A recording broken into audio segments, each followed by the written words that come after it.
Welcome back students again. और हम लोग आ गए हैं second part of our 2 short series, जहां पे ये दूसरी वीडियो बहुत लेट हो गई, अप्रोक्स 3 दिन लेट हो गई। चलो कोई बात नहीं, आई होप तुम सब लोग सही कर रहे हो अपने एग्जामिनेशन में। और हम लोग आज के पर्टिकुलर जो टॉपिक है पीपीसी पीपीएफ बोलो या फिर इसके बहुत सारे नाम है, ये सारी की सारी चीजें कंप्लीट करने वाले हैं। इसलिए इस चीज का ध्यान रखिएगा। पीपीसी पीपीएफ क्या है, ये इसका कर्व कैसे बनता है, वो एमओसी एमआरटी क्या है, वो गन्स एंड बटर ये कैसा एग्जाम्पल होता है, ये सारे की सारी चीजें अच्छे बहुत अच्छी तरीके से समझेंगे। इसलिए एक चीज ध्यान रखिएगा, अपनी कॉपी निकाल लीजिए और भैया जो बताएं उसको लिखते रहिएगा। कुछ भी इंपॉर्टेंट लगे तो, ऐसा नहीं कि पूरी वीडियो लिख डाली, मेरी स्क्रिप्टिंग तुम लोग कर लोगे तो फिर बाकी टीम क्या करेगी। तो ध्यान रखना इस चीज का। शुरू करते हैं बिना किसी देरी के। और हाँ, इंट्रो देख के जाइएगा। शुरू करते हैं।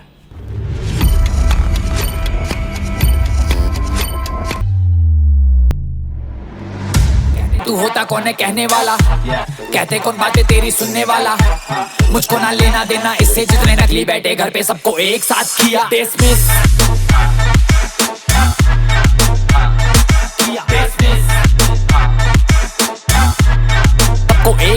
प्रोडक्शन पॉसिबिलिटी कर्व यहाँ पे लिखा हुआ है। The production possibility frontier is a curve that shows every pairing of two items that can be produced in a certain economy using a certain set of resources and technology and capabilities। बच्चे यहाँ पे लिखा हुआ है कि भाई आप सभी के देश, चाहे तुम इसको न्यूयॉर्क से देख रहे हो, चाहे तुम इसे कनाडा से देख रहे हो, या फिर तुम मेरे लोकेलिटी सीतापुर में देख रहे हो, इसे मेरे को मतलब नहीं तुम इस वीडियो को कहाँ से देख रहे हो। मेरे को सिर्फ एक चीज से मतलब है बच्चे कि आपके पूरे के पूरे देश का एक कुछ ना कुछ बजट होता है, या फिर सीधी बात करें तुम्हारा भी तो कुछ ना कुछ बजट होता है ना बच्चे। और उस बजट में बेसिकली, मेरी बात पे ध्यान दीजिएगा, उस बजट में ही आप पर्टिकुलर चीजें प्रोड्यूस कर सकते हो अगर तुम प्रोड्यूसर हो, और खरीद सकते हो अगर तुम एक बायर हो।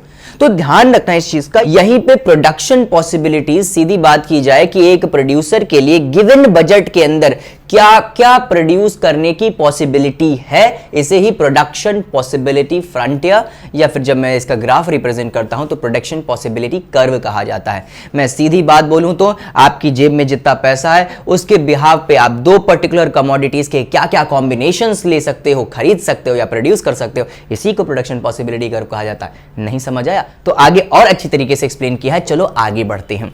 तो यहां पे लिखा है the transformation curve of the production possibility curve are other names of the production possibility frontier. ठीक है, जिसको ट्रांसफॉर्मेशन कर्व भी कहा जाता है बच्चे, अगर आपको ना पता हो तो मैंने बता दिया है, इसको ट्रांसफॉर्मेशन कर्व भी कहा जाता है। आगे लिखा हुआ है due to limited and scarce resources it is only possible to expand the production of one good by decreasing the production of another. The PPC curve is concave as result. सीधी बात कहें तो आपके पास रिसोर्सेज लिमिटेड होती हैं my dear students, और इन सभी limited resources के अंदर आपको अनलिमिटेड ह्यूमन वांट्स को कवर करना है। तो कुछ चीजों को यार कम करना पड़ेगा, कुछ चीजों को बढ़ाना पड़ेगा, कुछ पाना है तो कुछ खोना पड़ता है, और बस यही प्रोडक्शन पॉसिबिलिटी कर्व बताता है। हाँ, अगर तुम्हारे पास पर्टिकुलर कमोडिटी ए है और एक कमोडिटी बी है, तो आप गिवन रिसोर्सेज में कोई ना कोई रेशियो में ही इसको बनाओगे, जैसे एक ये तो दो ये, या फिर दो ये तो एक ये। मतलब इनका एक पर्टिकुलर रेशियो होता है, इन्हीं रेशियो में बना सकते हो। एक बढ़ाओगे तो दूसरा कम करना पड़ेगा, पहला बढ़ाओगे तो उसका पहले उससे पहले वाला कम करना पड़ेगा। तो सीधी बात करें तो प्रोडक्शन पॉसिबिलिटी कर्व जो होता है वो इन्हीं सारे के सारे ट्रांसफॉर्मेशंस को बताता है, तभी इसे ट्रांसफॉर्मेशन कर्व्स भी कहा जाता है। मैं एक कमोडिटी को दूसरे में ट्रांसफॉर्म कर रहा हूं, या फिर दूसरी कमोडिटी को पहले वाले में ट्रांसफॉर्म कर रहा हूं, और इसीलिए इसको ट्रांसफॉर्मेशन कर्व भी कहते हैं। आई होप तुमको ये चीज समझ आ गई है। आगे अगर मैं बात करूं तो इसका कर्व देखो बच्चों कुछ इस तरीके से देखने को मिलता है। ये आप देखें तो इस तरीके से एक डाउनवर्ड शिफ्ट कॉनकेव स्ट्रक्चर में देखने को मिलता है। अब इसके बारे में और अच्छी तरीके से बात करते हैं। अब यहाँ पे क्या लिखा हुआ बच्चे, यहाँ पे लिखा है assumption of production possibility curve। ध्यान रखना, कोई भी चीज पढ़ने से पहले इसके assumptions याद करने बहुत ज्यादा जरूरी है। assumptions जरूर पढ़ के जाइएगा। आपसे अगर पीपीसी पीपीएफ के बारे में पूछा गया है और आपने assumptions नहीं बताए बच्चे, मैं सीधी बात कहूं तुम्हारे आधे नंबर उड़ गए वहीं पे। तो ध्यान रखना, यहाँ पे क्या लिखा हुआ है कि the following are the assumption of the basic PPC curve। यहाँ पे लिखा था economy resource base is fixed। that means जो आपको गिवन इनकम दी जाएगी उसके अलावा आप ना उससे आगे बढ़ सकते हो ना उसके पीछे जा सकते हो। आपकी resources and basically incomes are fixed in every nature. ठीक है, आगे बात करें pre installed and unilateral technology. That means technology में चेंज नहीं आएगा, क्योंकि कभी कभी क्या होता है, अगर आपके पास रिसोर्सेज उतनी ही, आपके पास 100 ही रुपए हैं और टेक्नोलॉजी अपग्रेड कर जाए तो वो सारी की सारी जो आउटपुट है वो बदल जाते हैं। अब मान के चलो 1 घंटे में तुम 100 लेबर्स के साथ 100 का प्रोडक्शन कर रहे थे, मतलब एक लेबर एक प्रोड्यूस कर रहा था, वहीं पे टेक्नोलॉजी बढ़ जाए अब आप 50 लेबर में 100 का प्रोडक्शन कर सकते हैं। जिसकी वजह से पीपीसी कर्व में बहुत सारे इंबैलेंस देखने को मिल सकते हैं। इसीलिए यहां पे क्या किया जाता है, टेक्नोलॉजी को भी फिक्स्ड माना जाता है, प्री इंस्टॉल माना जाता है, यूनिलेटरल माना जाता है, मतलब वो चेंज नहीं हो सकता। आगे, the available resources are efficient and used entirely, that means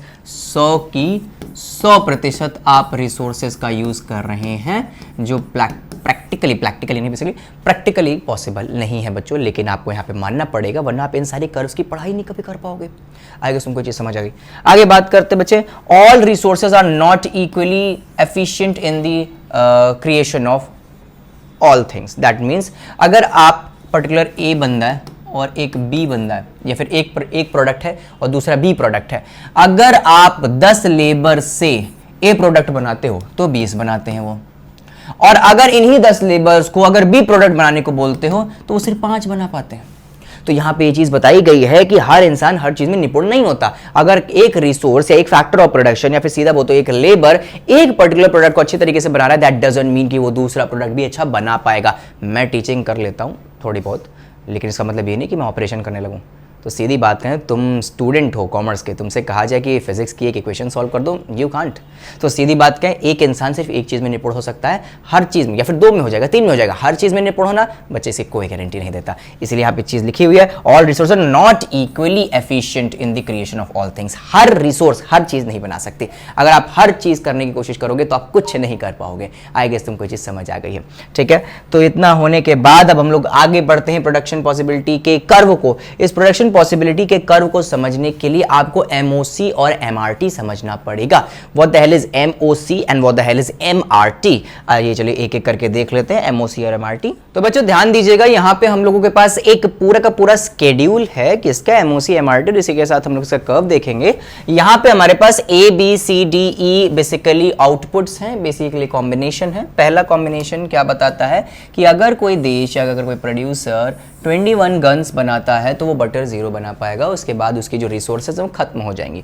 तो that means 21 guns are the limit, इसके आगे आप एक्सीड नहीं कर सकते। जिनको नहीं पता गन्स और बटर यहाँ पे क्यों लिया गया, guns are the ammunitions, that means आपका मिसाइल्स, रॉकेट्स, ये सब गन्स के अंदर आता है। बटर दैट सिंपली सेज कि ये आपका एसेंशियल प्रोडक्ट्स के अंदर, दाल चावल सब्जी रोटी सब बटर के अंदर आता है, ठीक है। तो ध्यान रखना यहाँ पे अगर आप 21 गन्स बनाओगे तो देश के लिए बटर की बिल्कुल भी संभावनाएं नहीं रह जाएंगी, आप कोई भी एसेंशियलिटीज नहीं बना पाएंगे। उसके बाद बी कॉम्बिनेशन देखा गया, तो बी में हमने गन्स को कम कर दिया 20, जिसकी वजह से बटर 1 बन गया। देखो यहाँ पे एक गन कम हुई और बटर आपका 1 से बढ़ गया। समझ आ रहा है ना, 1 को कम किया तभी 1 बढ़ पाया। ये नहीं कि मैं गन्स को 21 ही रखूं और बटर में 1 बढ़ा दूंगा। भाई लोन लोगे क्या दूसरे देश में डाका डालोगे जाके, नहीं हो सकता। आगे बात करते हैं सी का। यहाँ पे सी कॉम्बिनेशन देखा गया तो पता चला कि अगर आप गन्स को 18 कर देते हो, कम कर देते हो, मतलब और कम किया, तो फिर से बटर बढ़ गया। लेकिन सर एक बात बताइए, पहले गन्स थी 20, अब हो गई 18, मतलब 2 से कम हो गई, ठीक है। मार्जिनली वो कितने से कम हो गई, मार्जिन का मतलब एक के बाद एक कितना कम हो रही है, ठीक है, मतलब इनमें कितना घटाव आ रहा है, ठीक है। तो बेसिकली 20 से 18 हो गई, लेकिन गन्स सर सिर्फ 1 ही बढ़ी। यहाँ पे घटे तो 2 यूनिट्स, यहाँ पे 1 ही यूनिट बना। तो बच्चे मैंने तुमको पहले बताया था ना कि वहाँ पे मैंने तुमको एक चीज़ पहले बताई थी कि अगर आप पर्टिकुलर एक रिसोर्स को किसी एक चीज में यूटिलाइज करते हो और फिर उसको बदल के कोई दूसरी में डाल देते हो तो उतना एफिशिएंटली काम नहीं कर सकता। अब यहाँ पे गन्स वाले लेबर बटर में काम करने लगे, अब जो गोली बारूदी बना रहा है उससे तुम करो मक्खन बनाओ, what the hell is this. वो नहीं बना पाएगा अच्छी तरीके से, उसको समय लगेगा। तीसरा देखा जाए, तीसरा कॉम्बिनेशन चौथा कॉम्बिनेशन में आपने गन्स को और कम कर दिया, इस बार 3 से कम किया है आपने गन्स को, जिसकी वजह से बटर सिर्फ और सिर्फ 1 ही बढ़ रहा है। आगे में देखोगे तो 4 कम हुआ, फिर देखो 6 कम हुआ। सीधी बात करें तो इस तरीके से ये जो क्या कहते हैं आपकी गन्स कम होती जा रही हैं और बटर सिर्फ एक से बढ़ रहा है। यही बोलते हैं बेसिकली, ये तो आपका मार्जिनल अपॉर्चुनिटी कॉस्ट को शो करता है। मार्जिनल अपॉर्चुनिटी कॉस्ट का मतलब क्या है कि एक चीज को पाने के लिए दूसरी चीज कितनी खो रहे हो, ठीक है। जैसे पहला वाला तो डैश हो गया, इसके पहले का डेटा पता नहीं। अब एक बटर पाने के लिए आपने कितनी गन्स को खो दिया बच्चे, ध्यान दें, यहाँ पे 1 गन को खो दिया, ये है मार्जिनल अपॉर्चुनिटी कॉस्ट। फिर 2 गन्स को पाने के लिए आपने कितनी 2 बटर पाने के लिए आपने कितनी गन्स को खो दिया, 2 को खोया। फिर एक और बटर पाने के लिए गन्स कितना खोया, 3 खोया। फिर एक और गन पाने के लिए कितना खोया, 4 खोया। फिर 5 खोया। एक बटर कंटिन्यूअसली बढ़ता जा रहा है और पता नहीं कितने सारे या फिर ट्रिमेंडस इंक्रीजिंग रेट से आपका जो गन है वो गिरता चला जा रहा है। सीधी बात बोलें तो हर रिसोर्स, हर चीज प्रोड्यूस करने के केपेबल नहीं है। आई गेस तुमको ये चीज समझ आ गई है। तो मैंने क्या किया, एक एक जो मार्जिनल अपॉर्चुनिटी कॉस्ट है, एक एक मैं बटर को बढ़ाता गया और उसकी तरह जो गन्स हैं वो पता नहीं पहले 1 से घटी, फिर 2 से घटी, फिर 3 से, फिर 4 से, फिर 5 से घटती चली गई। ठीक है, आगे अगर मैं बात करूं एमआरटी की, तो एमआरटी सीधी बोले तो delta sacrifice upon delta gain होता है कि आप कितना सैक्रिफाइस कर रहे हो और कितना गेन कर रहे हो। तो यहाँ पे तो डैश हो जाएगा बच्चे। इसके बाद देखिए आपने एक गेन किया और एक ही सैक्रिफाइस किया, तो ये 1:1 हो गया। ठीक है, उसके बाद आपने 2 सैक्रिफाइस किया, एक गेन किया, तो ये 2:1 हो गया। फिर 3 सैक्रिफाइस किया, एक गेन किया, 3:1।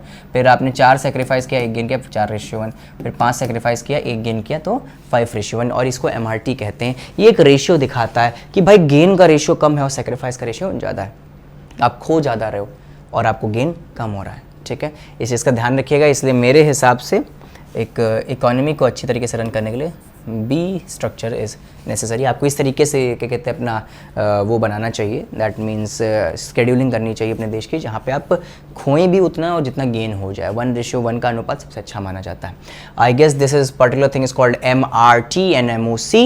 MOC सीधा बोले तुम्हारे एक रिविजन करा दूं तो MOC का मतलब होता है जितने से तुम्हारा एक पर्टिकुलर प्रोडक्ट कम हो रहा है दूसरे को गेन करने के लिए, और MRT सिंपली बोले तो यहाँ पे delta sacrifice upon delta gain होता है। तुम कितना सैक्रिफाइस करो उसके बदले तुम कितना गेन कर रहे हो। ये वाला सैक्रिफाइस है, ये वाला गेन है। ठीक है, इन एवरी सिचुएशन ये सैक्रिफाइस है, ये गेन है, ये सैक्रिफाइस है, ये गेन है, ये सैक्रिफाइस है, ये गेन है, ये सैक्रिफाइस, ये गेन, ये सैक्रिफाइस, ये गेन।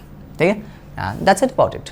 खत्म हो गया। बहुत इजी तरीके से हम लोगों ने इस चैप्टर को खत्म कर लिया। ठीक है, और अगर मैं ध्यान दूं तो मैं यहाँ पे तुमको इसका कर्व दिखा सकता हूँ। तो ये कर्व कुछ इस तरीके से देखने को मिलता है।